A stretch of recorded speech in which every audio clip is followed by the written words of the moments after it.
It's another one of our, excuse me, isolated stitches, and this is probably the easiest one to do. And it's similar to the chain stitch where we made a little loop. So just like a chain stitch, I'm going to make a little loop, I'm going to go right back down that same hole. And then when I come up, I'm going to come up whichever direction. If I want my little stitch to go down or up or to the side, I'm going to come up in whichever direction I want. Oops, don't want to pull it too tight. I want to give myself some room. So I'm just going to come up right here. And this is going to be, I'm a little far away, so it's going to be a long one. I'm going to loop it just like I did on the chain. And then instead of going back and making another chain, I'm going to come right back down on the other side right there and close it off. So it's a little separate stitch, just like that. And it holds all by itself.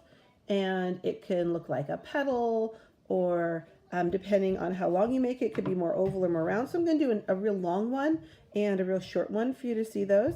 So I'm going to make another one just right over here. Go right back through the same hole.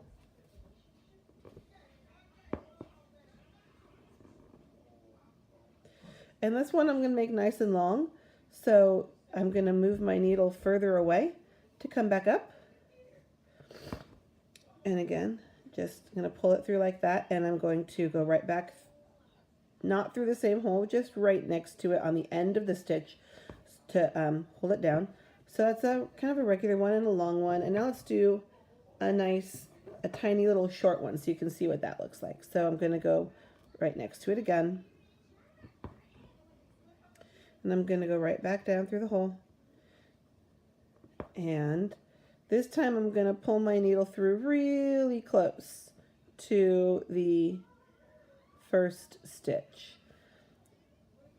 So a little tiny one. Okay. So in practice, it's a lot like the chain stitch, but you can make different kind of, different shapes.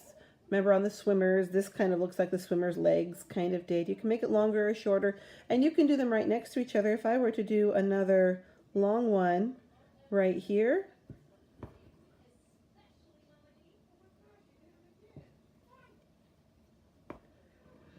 come up, about yay far away, right? Pull it through.